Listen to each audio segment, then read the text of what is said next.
Fala pessoal, tudo bem? Professor Sandro Davidson aqui na área mais uma vez. Eu tô aqui para a gente conversar um pouquinho sobre aprofundamento de funções. O que será que esse tema reserva para a gente e por que esse tema é tão importante para a gente? Bom, na verdade, se você parar para pensar um pouco sobre a vida de alguém que usa matemática como ferramenta de interpretação do mundo, você vai entender que o matemático, ou economista, ou físico, ou engenheiro, está o tempo inteiro analisando o mundo ao seu redor e tentando estabelecer comparações. Comparações entre números, comparações entre estruturas, objetos, figuras. E muitas vezes você tem uma quantidade muito grande de informações que não seria factível, por exemplo, ou que não seria prático você pegar todas essas informações e você colocar, por exemplo, numa lista ou numa tabela. Senão seria muito fácil, você podia escrever todos os dados que você observou do mundo real, fazia uma lista, e aí você ficar com uma lista gigantesca de números, e dessa lista extrair algum tipo de informação poderia ser muito complicado, principalmente visualmente. O ser humano é muito visual, a gente percebe as coisas muito mais pela visão, no sentido cognitivo da coisa. Então, quando você tem uma quantidade muito grande de informações e você não sabe o que fazer com elas, muitas vezes você transforma isso num desenho. Por que transformar num desenho? Porque torna as coisas mais visuais, mais entendíveis, e você consegue compactar uma grande quantidade de dados apenas em uma representação gráfica. E é por isso que o assunto de funções ele é muito importante para a gente na matemática. Por quê? Porque quando você pensa em funções, você pensa justamente na comparação entre elementos de dois conjuntos ou de vários conjuntos ao mesmo tempo, e também você se preocupa com a representação gráfica dessas coisas numa estrutura chamada plano cartesiano. Então, nesse assunto de aprofundamento de funções, você vai entender, na verdade, como são construídos gráficos de funções, quais são as estruturas básicas de uma função, quais são as representações de uma função no plano cartesiano e quais são, na verdade, as aplicações de funções no seu mundo, tanto acadêmico quanto no mundo profissional. Eu podia dar vários exemplos para você sobre aprofundamento de funções, sobre aplicação de funções no mundo real. Você pode pensar, por exemplo, em algumas aplicações, de certa forma, muito bobas. Você pode pensar, por exemplo, no mercado financeiro, quando você está olhando, por exemplo, o preço de uma ação variando ao longo do tempo, se está no momento certo de você vender, se está no momento certo de você comprar. Essas decisões são melhor tomadas quando você tem acesso ao quê? A uma representação gráfica do valor de uma ação em determinado momento do dia ou em determinado momento de um período de tempo considerado. Você pode também usar funções, por exemplo, para modelar, como nós vivemos recentemente no mundo, um processo de pandemia de doenças infecto-contagiosas. Será que usar plano cartesiano pode ser útil na análise da quantidade de infectados e na quantidade de mortes que são promovidas por uma doença infecto-contagiosa? Com certeza sim. Tanto que uma das palavras-chave, das frases mais declaradas nessa época de pandemia foi "vamos achatar a curva". O que significa achatar a curva? Na verdade, é você tentar reduzir a quantidade de infectados num período de tempo para que você não gere colapso no sistema de saúde. Lembra? Achatar a curva é uma linguagem do plano cartesiano. Então, quando você pensa em funções, por exemplo, você está pensando, na verdade, tanto na relação entre os elementos de conjuntos, quanto, na verdade, na sua representação gráfica. Por quê? Porque é mais fácil você olhar um gráfico, porque você olha vários dados ao mesmo tempo, você consegue extrair informações, você consegue deduzir informações por meio de extrapolações ou de interpolações.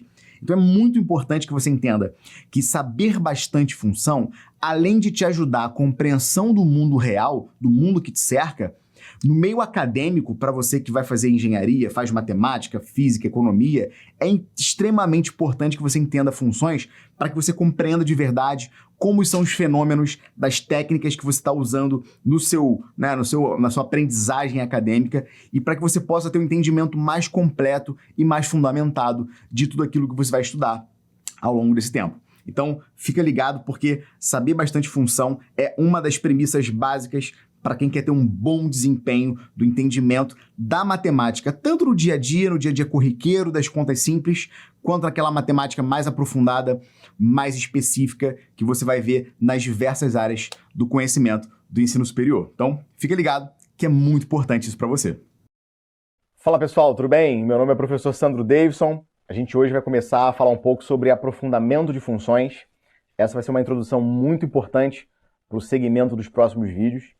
E nesse vídeo a gente vai falar um pouco sobre o conceito de função. Você sabe por que você estuda função? É muito importante entender isso para que todas as outras coisas façam sentido e aí você consiga conectar os pontos na sua cabeça, tá bom? Então a gente vai entender hoje o que é função, para que você estuda função e quais são as principais nomenclaturas dentro do conceito de função. Vamos embora, vamos lá. Bom, gente, matematicamente, a gente fala que uma função é uma relação entre dois conjuntos. Então eu escrevi aqui para você, dados dois conjuntos A e B, uma função f de A em B é uma relação de A em B, tal que para todo x pertencente a A, existe um único y pertencente a B, tal que o par ordenado x e y pertence à função f. Ou seja, é uma relação entre elementos de dois conjuntos, de forma que todo elemento de A está associado a algum elemento de B. Bom, formalmente você pode não entender muito bem o que está acontecendo e ficar perdido com essa definição extremamente formal. Pensa, por exemplo, nessa figura que eu coloquei na tela para você, que é um teclado musical. Dá uma olhadinha para ele. O teclado musical, gente, tem várias teclas. E cada uma dessas teclas emite exatamente um único som. Existem duas coisas que não podem acontecer num teclado para que você garanta que ele está de fato funcionando corretamente. A primeira coisa é haver uma tecla que não emite som, ou seja, um teclado, uma tecla do seu teclado que não está associada a nenhum efeito sonoro. Uma outra coisa que não pode acontecer é uma mesma tecla emitir dois sons diferentes. Então imagina que a tecla que sai a nota Dó, ela emite a nota Dó e a nota Ré. Isso não faz sentido. Você fala que esse tipo de teclado não está funcionando. Por isso que o nome do conceito matemático é função. Cada tecla do teclado tem o seu efeito sonoro específico. Então, quando eu pego dois conjuntos e eu relaciono de forma que todos os elementos do seu conjunto de partida estejam associados a algum elemento do conjunto de chegada, você fala que esse tipo de aplicação matemática é uma função. Então, eu coloquei um outro exemplo numérico para você ver. Acompanha na tela comigo. Repara que eu tenho dois conjuntos A e B. O conjunto A é formado pelos elementos 1, 2, 3, 4 e 5. E o conjunto B, ele é formado pelos elementos 5, 3, 0, menos 1 e menos 2. Repara que a forma com a qual eu liguei os elementos, ela satisfaz uma lei de formação, que é essa lei de formação que eu coloquei para você. X ao quadrado menos 6x mais 8. Então, cada um desses elementos que você tomar e você substituir nessa lei de formação, vai gerar os elementos que estão desse lado, que são as chamadas imagens desses elementos. Então, se você notar com atenção, o 1 está associado ao 3, o 2 está associado ao 0, o 3 associado ao menos 1, o 4 associado também ao 0 e o 5 associado ao 3. Repara que de todo o seu conjunto de chegada, os únicos elementos de onde você tem imagens possíveis são os elementos 3, 0 e menos 1. Esse conjunto de elementos é o chamado conjunto imagem da sua função. O conjunto B, que é o conjunto que possui os elementos que podem ou não ser associados a alguém do conjunto A, é o chamado contradomínio. E o conjunto A, que possui os elementos de onde vão partir essas flechinhas nesse diagrama de flechas, é o chamado domínio da função. Então, uma coisa muito importante para você entender o conceito de função é o seguinte: toda função ela fica bem estabelecida quando você conhece três coisas sobre ela. A primeira é quais são os elementos que eu vou tomar para criar a minha função, ou seja, quais são os elementos do meu conjunto de partida. Esse conjunto é o chamado conjunto domínio da função. A segunda coisa importante para você conhecer sobre uma função é quais são os elementos que possivelmente serão imagens dos meus elementos do domínio. Esse conjunto é o conjunto de chegada das flechinhas no diagrama de flechas. Esse é o chamado conjunto contradomínio. Agora, o que vai determinar como os elementos do domínio se associam aos elementos do conjunto imagem, que são os elementos dentro do contradomínio, que são imagem de algum x no domínio, quem diz isso para você é a chamada lei de formação.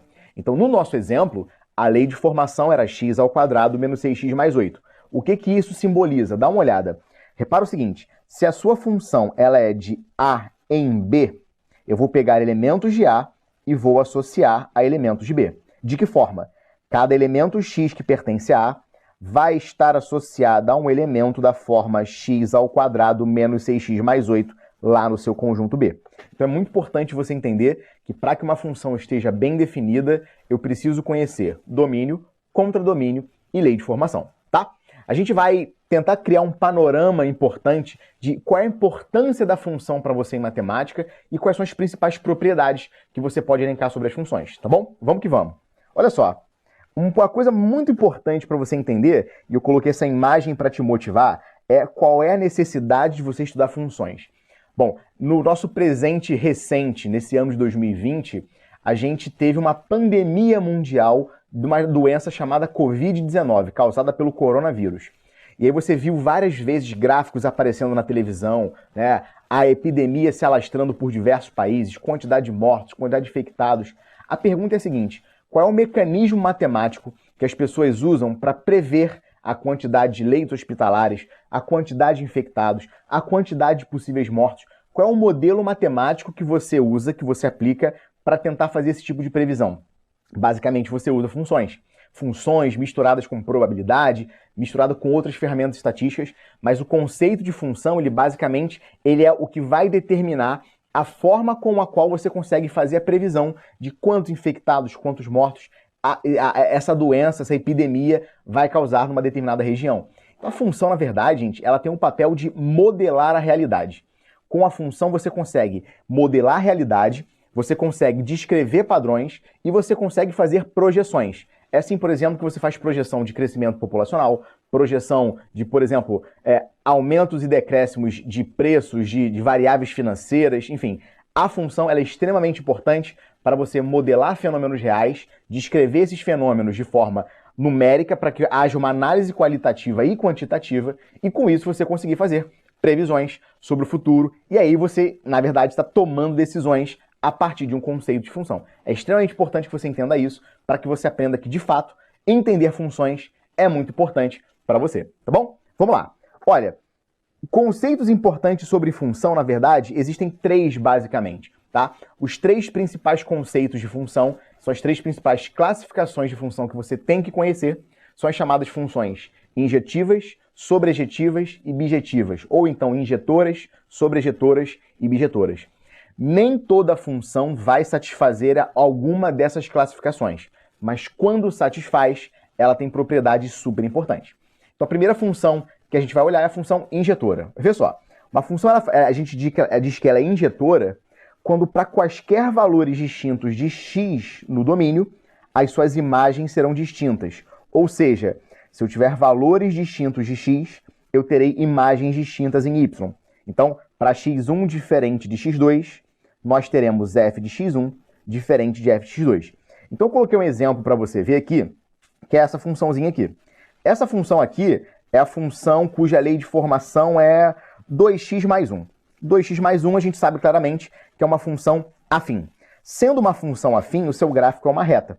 Repara que cada valor de x tem a sua imagem única, por isso que é uma função.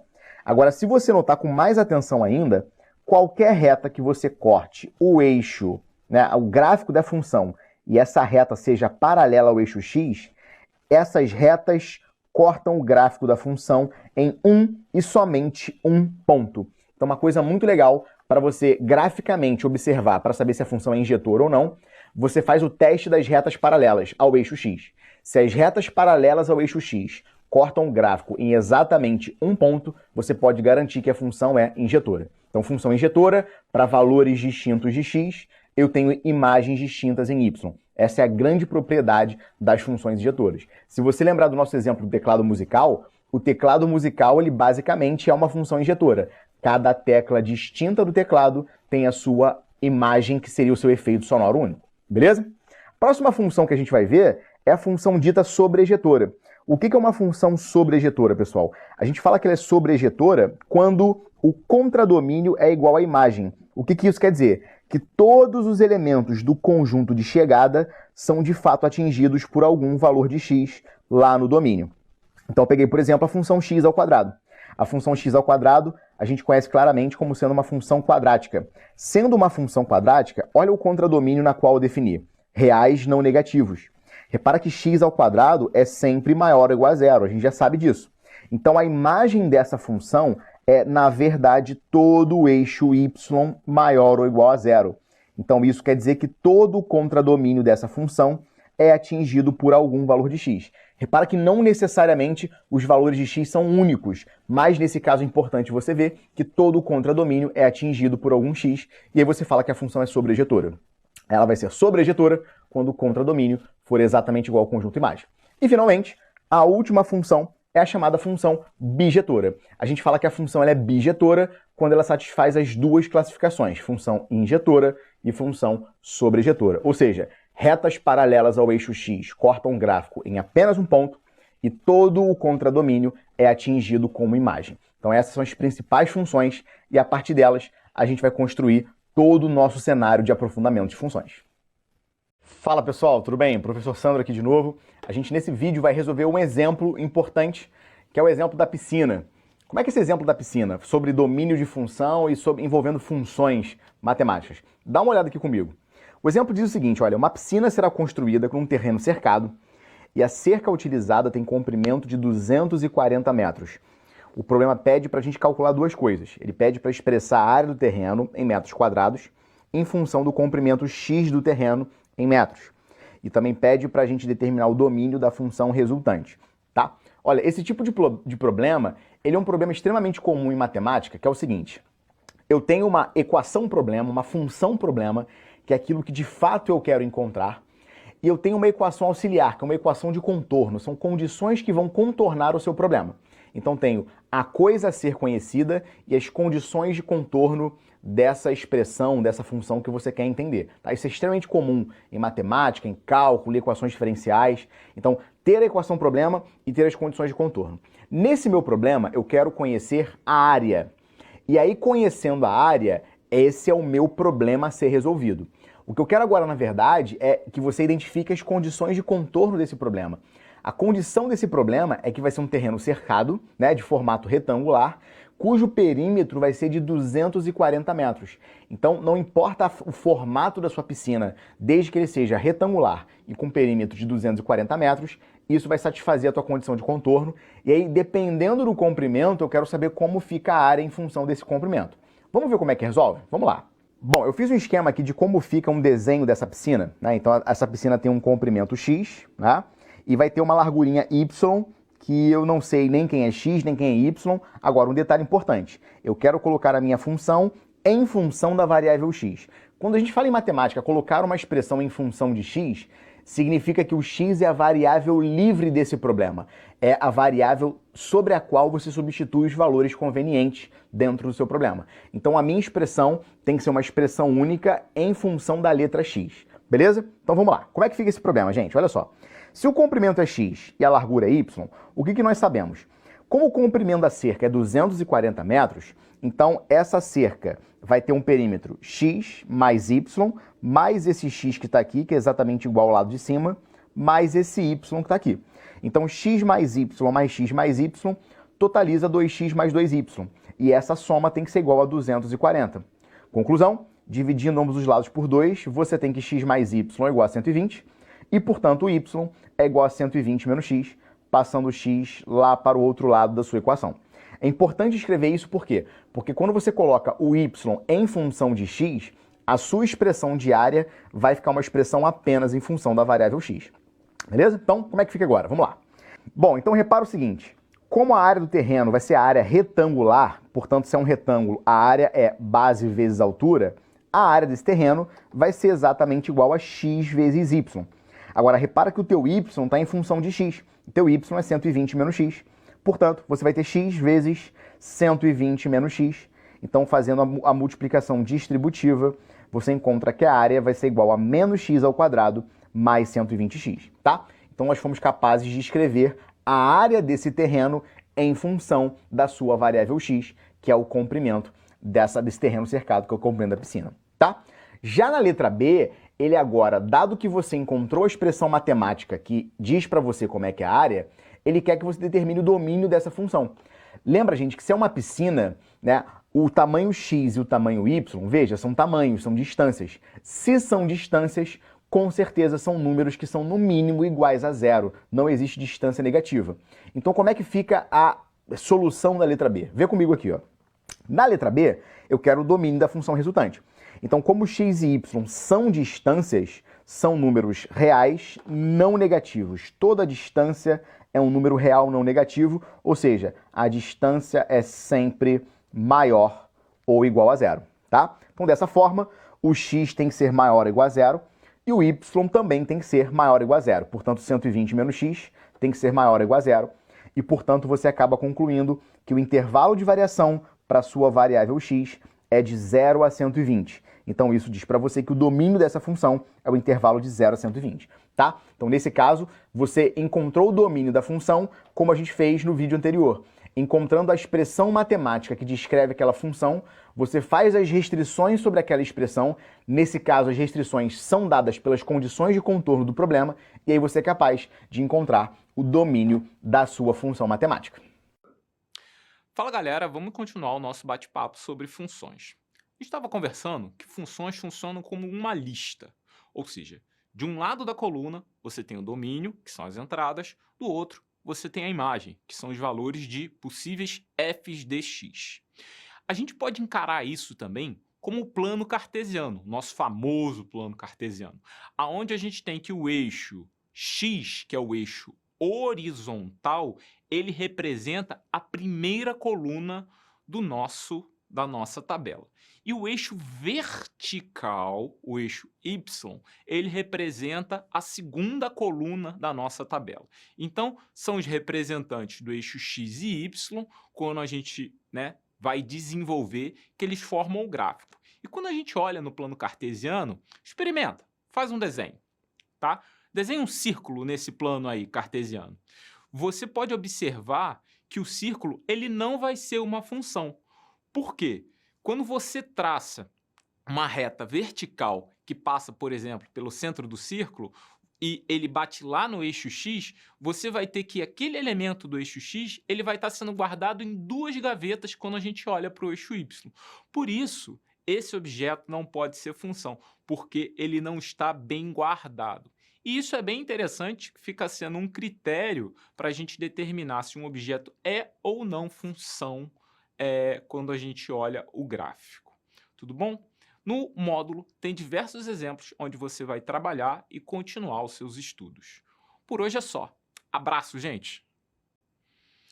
Fala galera, aqui é Marcelo Rainha, professor de matemática, doutor em ciências. Bom, hoje a nossa conversa é sobre funções. O que é a função? O desenvolvimento do conceito de função começa lá nos anos 1582 com Leibniz. Se desenvolveu bastante até chegar aos anos de 1930 com os Bourbaki, beleza? Bourbaki é uma equipe, mas isso é uma outra história. Onde ele define função exatamente da forma que a gente está aprendendo aqui, beleza? Então assim, a forma que eu mais gosto de entender o que é função é como se fosse uma lista de duas colunas. Onde a primeira coluna você tem as entradas dos objetos e a segunda coluna você tem a saída dos objetos. Você pode encarar essas duas listas simplesmente como sendo a primeira coluna como sendo o domínio e a segunda coluna como sendo a imagem da função f. Tá? É claro que a gente ainda tem alguns outros objetos, contradomínio e tudo mais, mas essas duas listas são as mais importantes. Então vamos ver um exemplo para isso. A função x ao quadrado. Beleza? Então, é f de x igual a x ao quadrado. Ou seja, cada elemento x, você vai associar ele ao número elevado ao quadrado. Por exemplo, o número 2. Quando você eleva ao quadrado, você vai guardar ele na gavetinha de número 4. O número menos 3. Quando você eleva ao quadrado, você vai guardar ele na gavetinha de número 3. Uma coisa importante é que para essa lista ficar organizada, a primeira coluna, você não pode ter nenhum elemento na primeira coluna que possa ser guardado em dois lugares diferentes. É igual na gaveta da sua casa. Cada coisa tem que ter o seu lugar. Espero que isso tenha ficado claro, que a definição de função, que o conceito de função, ele é principalmente compreendido a partir dessas duas listas de elementos, onde uma representa o domínio e a outra a imagem. Bom, muito obrigado e até a próxima. Fala pessoal, tudo bem? Professor Sandro aqui de novo. No nosso vídeo introdutório, a gente falou um pouco sobre a definição de função, domínio, contradomínio, imagem, lei de formação. E agora, nesse vídeo específico, a gente vai falar um pouco sobre o domínio da função. Recapitulando o conceito de domínio da função. O domínio da função, na verdade, é o conjunto de valores que você vai ter naquele diagrama de flechas, os valores de partida das flechas. Ou seja, pensando em dois conjuntos, é basicamente o conjunto de onde vão sair as flechinhas. Ou seja, é o conjunto que tem os elementos que vão jogar as flechinhas para o outro lado, tá? Então, num esquema bem simples, repara comigo a definição. O domínio de uma função é o conjunto de valores de x que constituem os primeiros elementos dos pares ordenados. Então, no diagrama de flechas, na verdade, o conjunto cujos elementos vão jogar as flechas lá para o contradomínio, tá? Então, por exemplo, aqui o conjunto A está aqui, 1, 2, 3, 4 e 5. O contradomínio é esse conjunto B. E 1, 2, 3, 4 e 5 são os elementos de onde partem as flechas. Esse aqui, na verdade, é o domínio da sua função, tá? É muito importante você entender o seguinte, pessoal. O domínio, geralmente, ele é dado para uma função. Eu dou para você a lei de formação, o domínio e o contradomínio. Só que em alguns casos específicos, a gente vai fornecer apenas a lei de formação da função, a expressão que modela o seu fenômeno físico, e a partir dessa expressão, você fica encarregado de dizer quais são os valores de x que tornam aquela expressão uma expressão coerente nos números reais. Ou seja, tirar daquela expressão matemática quais seriam os possíveis valores de x que causariam um problema em coerência matemática. Então vamos acompanhar esse exemplo aqui para você entender perfeitamente. O exemplo é o seguinte: imagina que eu queira determinar o domínio dessa função real, f de x igual a raiz quadrada de 4 menos x quadrado dividido por x. Repara você que a raiz quadrada ela tem uma restrição. Eu não posso tirar a raiz quadrada de números negativos dentro do conjunto dos números reais. Eu também não posso fazer divisões por zero dentro dos números reais. Então nós temos restrições para essa função. Quais são as restrições que nós temos para essa função? Nós temos duas. O 4 menos x ao quadrado tem que ser maior ou igual a zero. Essa é a nossa primeira restrição. E a segunda restrição é que o x tem que ser diferente de zero. Quando você constrói esse conjunto de restrições, você está no sentido de determinar o domínio daquela expressão matemática, tá? Então, determinar o domínio de uma função é dizer quais são as condições de existência daquela expressão matemática. Se a gente continuar a conta, repara, eu vou ter que o x ao quadrado precisa ser menor ou igual a 4, tá? E o x tem que ser diferente de zero, beleza? Se você extrair a raiz quadrada de ambos os lados aqui, você vai ter exatamente que o módulo de x precisa ser menor ou igual a 2. E isso conduz você a dizer que o x precisa estar entre menos 2 e 2, com exceção claramente do zero, tá? Então o domínio dessa função vai ser o intervalo de x entre menos 2 e 2, exceto o zero. E aí você pode escrever nesse formato aqui. O domínio da função é o intervalo de menos 2 fechado até 0 aberto, união de 0 aberto até 2 fechado. Tá? Então é importante, dado uma expressão matemática, restringir aquela expressão, ou seja, encontrar as condições de existência daquela expressão, é de fato você encontrar o domínio daquela função.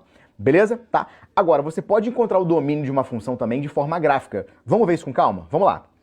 Então repara que todo par ordenado do plano cartesiano, ele é sempre da forma xy. O x é um valor que pertence ao domínio da função e o y é um valor que pertence ao contradomínio da função, especificamente da imagem.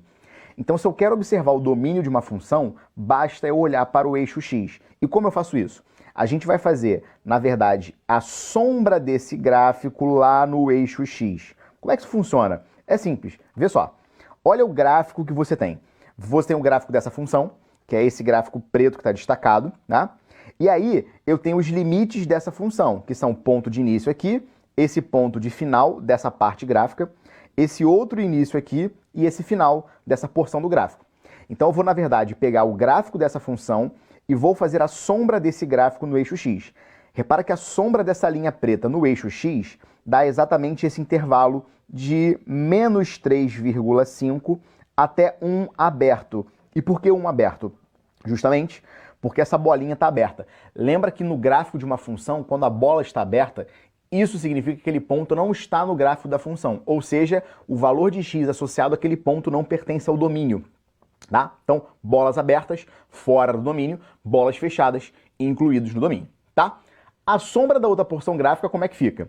Ela fica o seguinte, se você olhar para a sombrinha desse segmento de reta, ele começa aqui no 2 aberto e vai até o 6 fechado, tá? Então, com isso, você pode garantir que o domínio dessa função vai ser o intervalo de menos 3,5 aberto até 1 fechado, menos 3,5 fechado até 1 aberto, na verdade, união o intervalo de 2 aberto até 6 fechado. Então a conclusão é a seguinte, pessoal, para encontrar o domínio de uma função usando a expressão matemática, você faz as condições de existência daquela expressão, ou seja, verificar quais são os valores de x que satisfazem aquela expressão e aqueles que não satisfazem. Os que não satisfizerem, você exclui do domínio daquela expressão matemática, exclui do domínio daquela função. E como é que você vê o domínio de uma função através de forma gráfica? Você faz a sombra do gráfico sobre o eixo X. Fala pessoal, tudo bem? Professor Sandro aqui de novo. Nesse vídeo a gente vai discutir um pouquinho sobre imagem de função. A gente já falou sobre função, sobre o domínio da função. A gente viu que a gente pode encontrar o domínio de uma função fazendo a sombra do gráfico no eixo X ou as restrições sobre a lei de formação da função. Agora eu estou interessado em descobrir a imagem de uma função. É importante entender que o contradomínio e a imagem de uma função não são o mesmo conjunto. O conjunto imagem está contido no contradomínio. Então isso quer dizer que nem sempre todos os possíveis valores do contradomínio são atingidos por algum valor no domínio. Então descobrir a imagem de uma função nem sempre é uma tarefa muito fácil. A gente vai tentar entender basicamente como faz isso, usando a expressão matemática e também usando o gráfico. Vamos lá. Olha, lembrando que a imagem de uma função são os elementos dentro do conjunto domínio que de fato estão associados a algum valor no domínio, tá? Então, dentro do contradomínio, eu tenho os valores do domínio aqui, e aí esses caras estão atingindo todo esse conjuntinho vermelho, esse conjunto é o conjunto imagem. Lembrando, o conjunto imagem só vai ser igual ao conjunto contradomínio caso a função seja sobrejetora, tá bom? Importante isso. Bom, vamos lá. Como é que você encontra a imagem de uma função através da lei de formação? Esse é um problema muito grande porque nem todas as leis de formação são fáceis de você manipular. Então, em alguns casos, encontrar a imagem de uma função, a melhor forma possível é você observar o gráfico dessa função, tá? E para isso você vai aprender ainda algumas ferramentas matemáticas, como derivadas e algumas coisas auxiliares em matemática para construir gráficos de funções mais complicadas. Ou você pode mesmo gerar um aplicativo, tá? É maneiro fazer isso também. Agora, com a lei de formação, em alguns casos você consegue encontrar a imagem. Vamos dar uma olhada nesse exemplo aqui, pessoal. O exemplo é o seguinte, encontrar a imagem dessa função cuja lei de formação é x ao quadrado menos 6x mais 8, tá? Para isso, a gente vai ter que lembrar um pouquinho de produtos notáveis porque é muito importante nesse exemplo. Repara que x ao quadrado menos 6x mais 8 você pode escrever como sendo x ao quadrado menos 6x mais 9, tudo isso menos 1. E repara que x ao quadrado menos 6x mais 9 é aquele produto notável conhecido, quadrado do primeiro, menos 2 vezes o primeiro pelo segundo, mais o quadrado do segundo. Ou seja, essa expressão é x menos 3 ao quadrado. Tudo isso menos 1. Ou seja, esse é um outro formato de você escrever essa lei de formação. Se você lembra um pouco de função quadrática, você vai concordar comigo que esse formato é a forma canônica da função quadrática. Por quê? Porque nesse formato ficam evidentes o x do vértice e o y do vértice dessa função, tá? Então repara, se x menos 3 ao quadrado menos 1 é a lei de formação, acompanha aqui. X menos 3 ao quadrado é um número real que está elevado ao quadrado. E a gente sabe que todo número real ao quadrado é sempre não negativo. Isso é muito importante. Então, x menos 3 ao quadrado é sempre maior ou igual a zero. E a condição de igualdade acontece se e somente se o x for igual a 3. Então, como x menos 3 ao quadrado é sempre maior ou igual a zero, eu estou subtraindo 1 de um número que é sempre maior ou igual a zero. Ou seja, esse número vai ser sempre maior ou igual a menos 1. O que isso nos mostra? Isso nos mostra que essa função ela vai atingir valores lá no contradomínio que são no mínimo menos 1 e aí até mais infinito. Então isso quer dizer que a imagem dessa função ela vai de menos 1 até mais infinito. É só você lembrar que isso é uma parábola, é uma função quadrática, é uma parábola que tem concavidade para cima. Então a imagem dessa função é do y do vértice até mais infinito, dado que a concavidade da função está para cima, tá? Então nesse exemplo, encontrar a imagem da função, de certa forma, é fácil. Em outros casos, a gente precisa do gráfico para poder encontrar a imagem de forma correta. Vamos ver outro exemplo? Olha só. De forma gráfica, como é que a gente faz para encontrar a imagem de uma função? Se o domínio você fazia a sombra no eixo x, para a imagem a gente vai encontrar a sombra do gráfico no eixo y, tá? É só você lembrar, pessoal, x é domínio, y tem a ver com conjunto imagem, tem a ver com contradomínio da função, tá? Então, nosso exemplo é o seguinte, determinar a imagem da função representada no gráfico para valores de x no intervalo de 1 até 3, ou seja, eu quero saber que conjunto é esse, f do intervalo de 1 a 3, ou seja, eu quero saber apenas as imagens dos valores que estão exatamente nesse intervalo verde aqui, tá bom? Como é que a gente faz isso? É bem simples. Primeiro, você destaca o intervalo de interesse no seu domínio. Se o intervalo de interesse é esse intervalo aqui, de 1 a 3, que é esse intervalo verde, nós destacamos essa porção do gráfico em que os valores de x estão entre 1 e 3. E aí, depois de fazer isso, a gente vai fazer a sombra desse gráfico aqui, lá no eixo y. Então, ó, agora observamos a sombra desta porção do gráfico no eixo y. A sombra dessa porção no gráfico é o conjunto imagem dos valores desta função no intervalo de 1 até 3. Portanto, o conjunto f de 1 até 3, ou seja, a imagem dos valores de x entre 1 e 3, é o intervalo de menos 9 quartos até 5 dozeavos, tá? Então é muito importante, gente, mais uma vez, através da lei de formação da função, você pode encontrar a imagem da função. Em alguns casos é até fácil fazer isso, né? No exemplo da função quadrática foi de forma tranquila. Em alguns casos, por exemplo, funções trigonométricas, seno e cosseno, cujas funções você sabe que o intervalo de variação delas vai de menos 1 até 1, encontrar a imagem de certa forma é tranquilo. Em outros exemplos mais complexos, é melhor você gerar o gráfico da função e fazer a sombra desse gráfico lá no eixo y, é a forma mais tranquila para você encontrar, beleza?